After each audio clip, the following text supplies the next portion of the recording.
Bonjour et bienvenue à toutes et à tous à l'occasion des 24 heures motonautiques de Rouen. Cette année, la seule manche de l'épreuve d'endurance au championnat du monde, je vais sauter, on va faire attention parce que c'est vrai que c'est assez dangereux. Donc la seule manche des championnats du monde d'endurance est bien faite son 40e anniversaire et sur cette belle scène donc, de Rouen. Sur le plan d'eau. Et enfin on a une classe 1 où là on a davantage de moteurs de série, ce sont essentiellement des Yamaha, qui sont également des 2 temps mais en 3 cylindres. Et globalement, moteur de série, développement, tous la même puissance, environ 75 chevaux. Là, c'est le pire relais que j'ai fait en 5 participations. C'est la première fois que je vois la scène dans cet état-là, au moment du départ. C'est la première fois que ça m'arrive.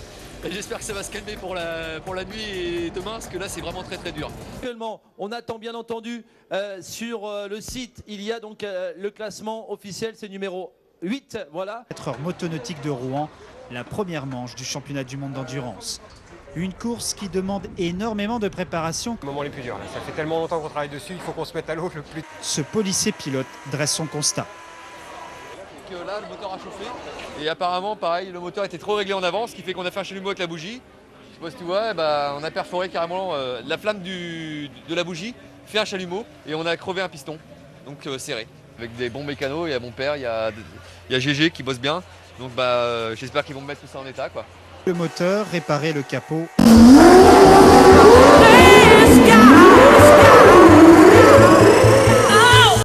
Bonjour et bienvenue à toutes et à tous à l'occasion des 24 heures motonautiques de Rouen. Cette année, la seule manche de l'épreuve d'endurance au championnat du monde, je vais sauter, on va faire attention parce que c'est vrai que c'est assez dangereux. Donc la seule manche des championnats du monde d'endurance est bien faite son 40e anniversaire. Et 40, c'est également le nombre d'équipes engagées dans cette épreuve qui va débuter d'ici à peu près 3 quarts d'heure sur cette belle scène donc, de Rouen.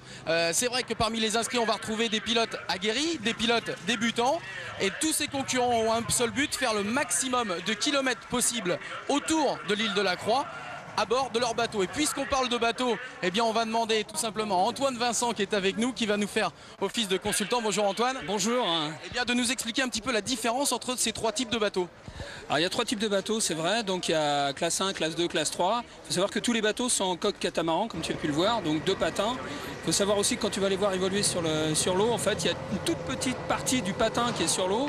Tout le reste, c'est vraiment un avion, quoi. Sur les catégories, il y a une classe 3, qui est la grosse catégorie aujourd'hui. Il faut savoir que ce sont des moteurs V6 2 temps. Ça existe encore, c'est assez extraordinaire. Ça fait 350 chevaux. Le bateau fait 450 kg. Ça emmène le bateau à 200 km/h. C'est vraiment monstrueux. Juste en dessous, il y a la classe 2. Donc là, ce sont des moteurs de 2 litres de cylindrée, mais on est dans une même configuration donc de 2000 cm3 V6 2 temps. Donc là aussi, ça pousse bien. Ça pousse à 170-180 km/h sur le plan d'eau.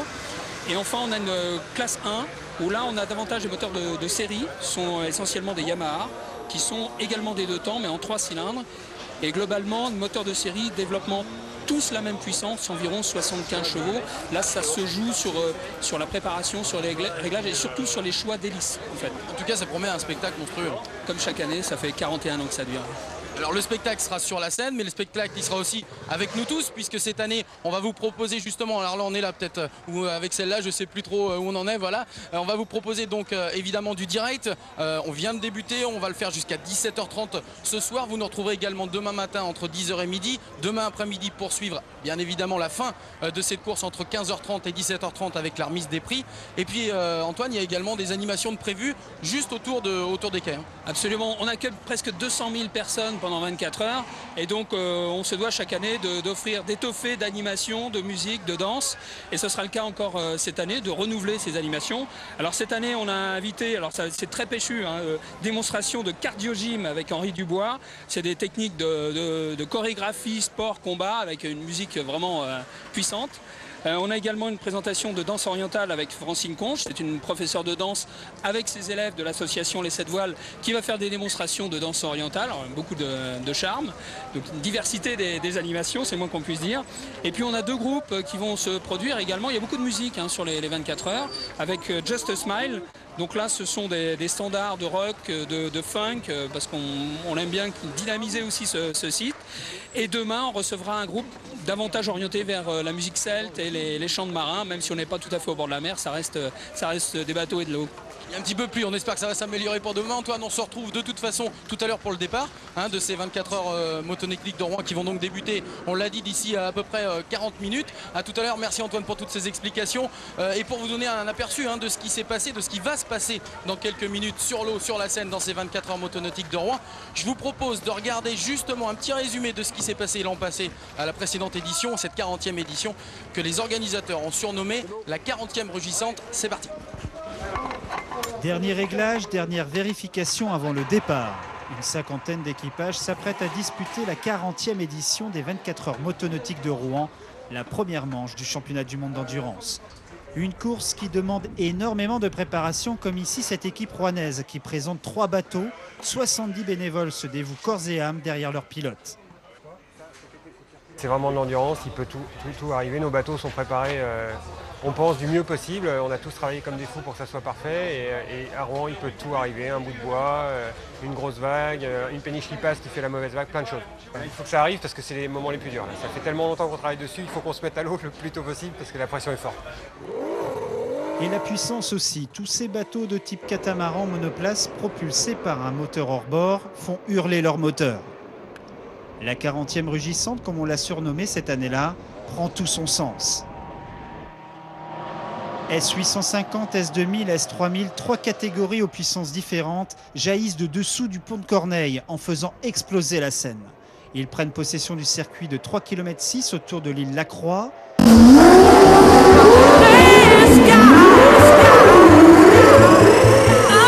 Ils prennent aussi tout l'espace sonore des quais de Seine.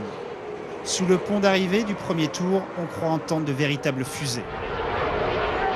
Ces fous de vitesse auront à tenir 2 tours d'horloge. On rencontre des vagues qui mesurent entre 50 cm et 1 mètre. Et ben, quand on se retrouve face à une vague comme ça, on fait « je vais passer où quoi ?»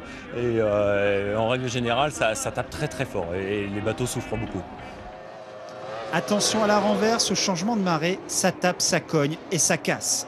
Résultat, le parc à bateaux se transforme en véritable infirmerie et les mécanos montrent les dents. Il faut réparer au plus vite. Pistons arrachés, flotteurs explosés, tunnels déchirés. En moins d'1 heure de course, une dizaine de bateaux cassent. Ce policier pilote dresse son constat. Donc là, le moteur a chauffé et apparemment, pareil, le moteur était trop réglé en avance, ce qui fait qu'on a fait un chalumeau avec la bougie. Je sais pas si tu vois, on a perforé carrément la flamme de la bougie, fait un chalumeau et on a crevé un piston, donc serré. Avec des bons mécanos, il y a mon père, il y a GG qui bosse bien. Donc j'espère qu'ils vont me mettre tout ça en état quoi. Arrivé au dernier pont, il y avait une grosse vague que j'ai pas vu arriver et le bateau a décollé et j'ai pas pu rattraper le tir et il a enfourné tout de suite et voilà quoi. Vidanger le bateau et le moteur, réparer le capot et il repartira dans l'heure. D'autres auront moins de chance, comme ce pilote chevronné, il vient d'exploser son patin droit contre un ponton. Menuiserie oblige, il faudra toute la nuit pour le changer. La nuit où tout est permis. Les milliers de spectateurs inondent les quais de Seine pour admirer la magie nocturne des 24 heures. Un véritable feu d'artifice sur l'eau.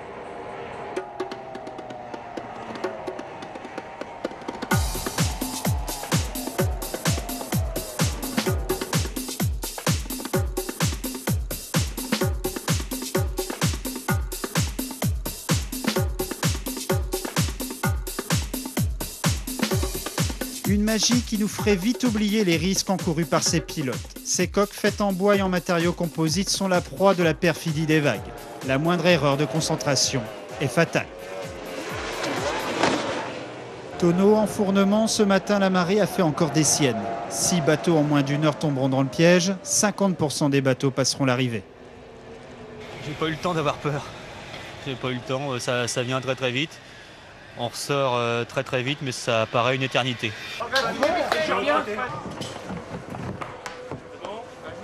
Là, il est prêt à repartir. Dans 10 minutes, il repart.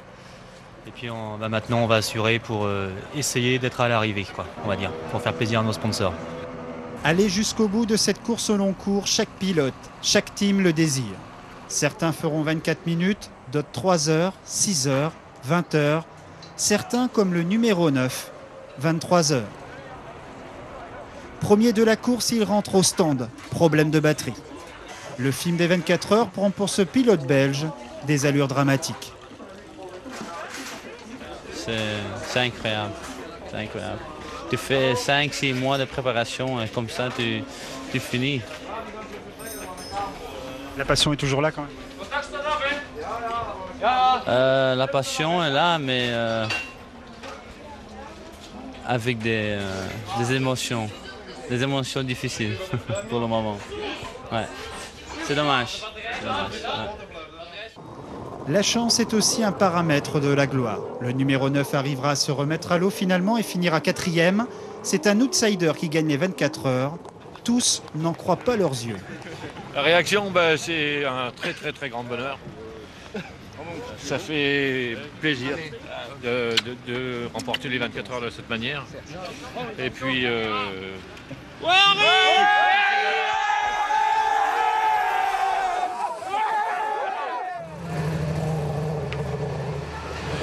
On va voir justement après cette belle victoire du team Casino Forges-les-Eaux. Ils sont là, l'autre bateau est déjà parti, j'imagine, à l'eau. En quoi c'était une surprise de vous voir gagner l'an passé l'édition?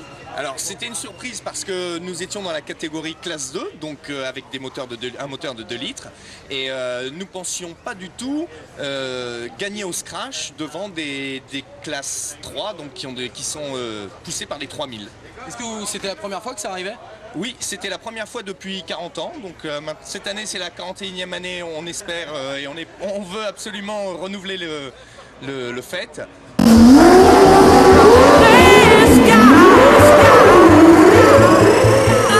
Et voilà, c'était exceptionnel, c'était la première fois qu'un classe 2 gagnait au scratch à Rouen.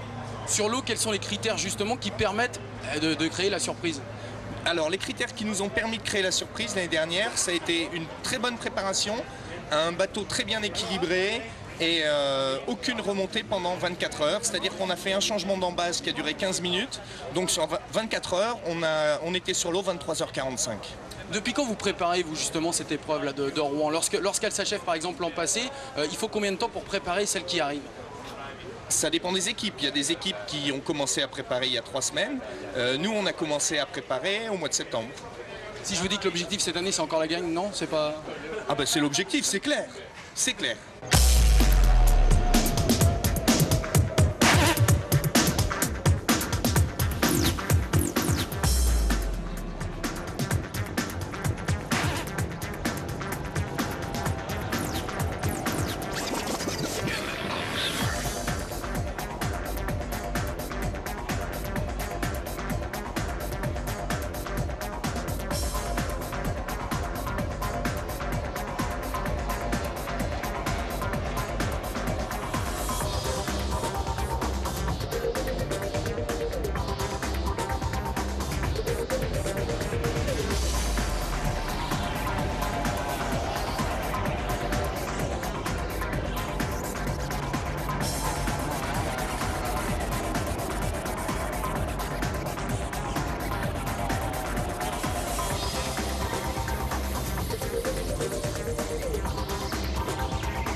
C'est le pire relais que j'ai fait en 5 participations. C'est la première fois que je vois la scène dans cet état-là, au moment du départ. C'est la première fois que ça m'arrive et j'espère que ça va se calmer pour la nuit et demain, parce que là c'est vraiment très dur.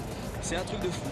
C'est du blanc partout de sillage, ça va vite, et puis les 3 tours d'après, en dessous du pont, là, c'est du rodéo. Mais c'est un petit peu trop défoncé quand même à mon goût, quoi, même si j'aime bien le pilotage assez acrobatique, mais là c'est un petit peu trop cassé. Je me suis pris beaucoup d'eau, et puis j'ai réussi à faire le tour, et puis maintenant il faut que mes mécaniciens, une demi-heure maximum, il faut qu'on reparte.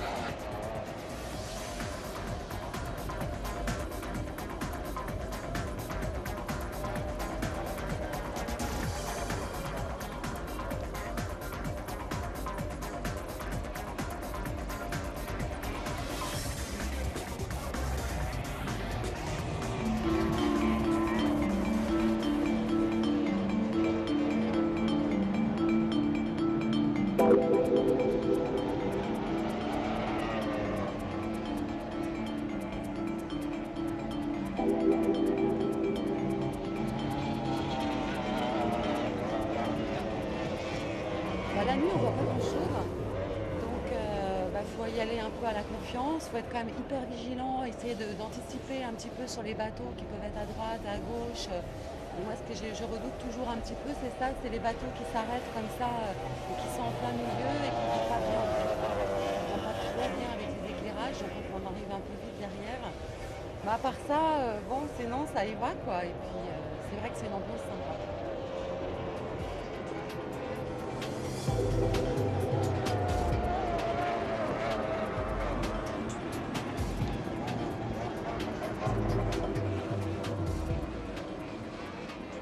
Au moment de faire le plein et le changement de pilote, le bateau s'est enfoncé en l'espace de 20 secondes dans l'eau. On n'a pas eu le temps, on s'est vu l'eau monter sur les pieds, aux genoux. On s'est dit là ça y est, ça va sous l'eau. On a sorti tous les gens, on a juste eu le temps de quitter le pilote dessus pour essayer de démarrer, mais trop tard.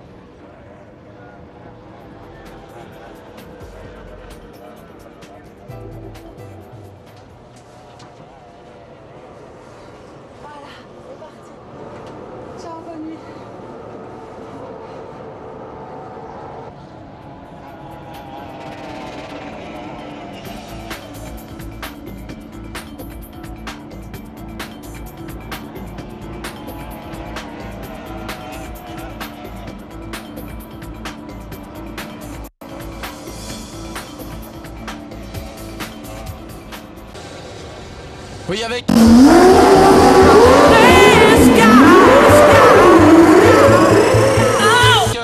l'arrivée donc dans quelques instants du bateau numéro 8, Sport Passion Motonautique, qui devrait pas tarder à franchir la ligne d'arrivée. On me dit qu'il est juste à quelques centaines de mètres sous le pont. Il va passer où s'est massé tout le public rouennais qui a fait le déplacement. Encore 2 ou 3 bateaux. Il est au milieu du bateau rouge et du bateau jaune, le team numéro 8 qui va franchir la ligne d'arrivée. On va lever le drapeau à damier. Il arrive dans une centaine de mètres, voilà. C'est fait dans quelques secondes, il a gagné le numéro 8, le team 8, Sport Passion Motonautique. C'est fait pour cette édition, 41e édition des 24 heures motonautiques de Rouen. Victoire donc du team numéro 8.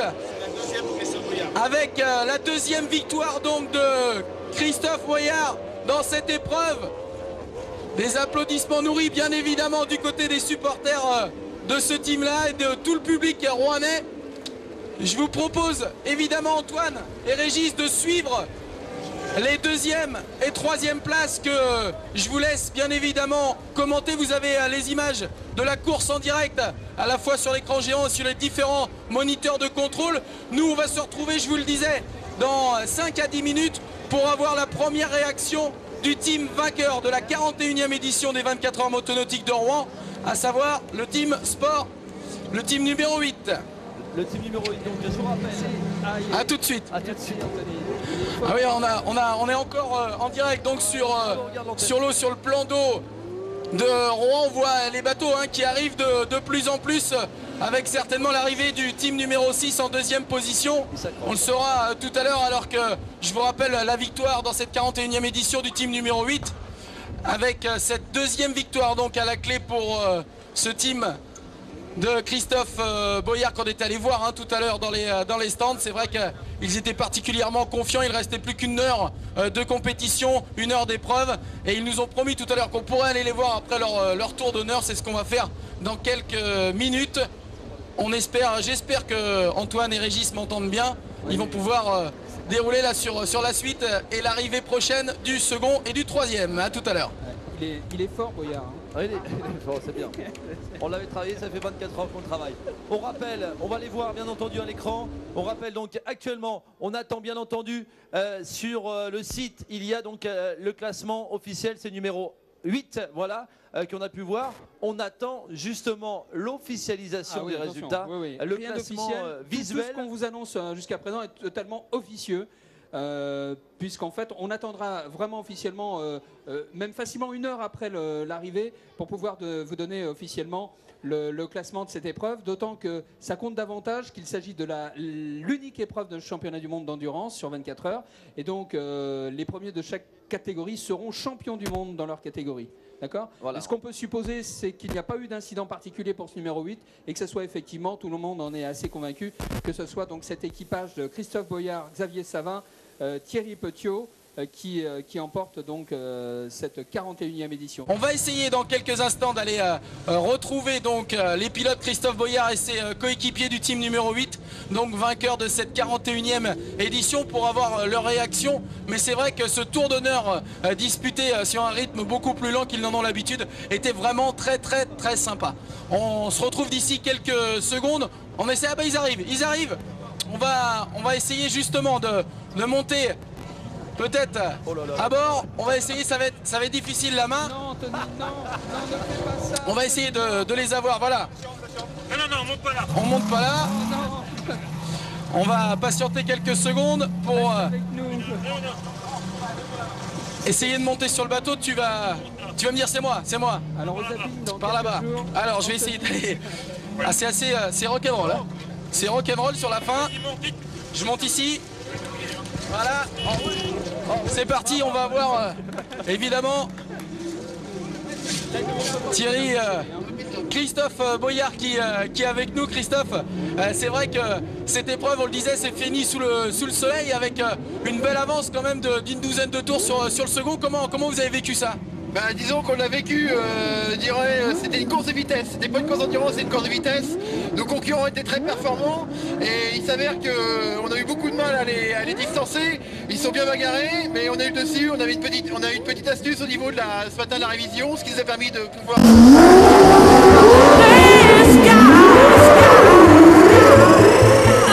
gagner un peu d'avance et puis on a pu justement conserver cette avance tout en contrôlant bien la situation à l'arrière. On l'a dit, deuxième victoire hein, dans cette course. Est-ce qu'elle a autant d'émotions que la première? Je dirais que celle-ci elle est différente puisque la première elle était tombée sur la tête un petit peu comme ça. Celle-ci elle était bien préméditée, elle était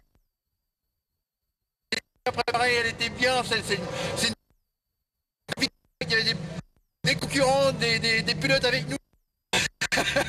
Parce que vous savez, on est un peu superstitieux, tous les pilotes, que ce soit n'importe quel sport mécanique.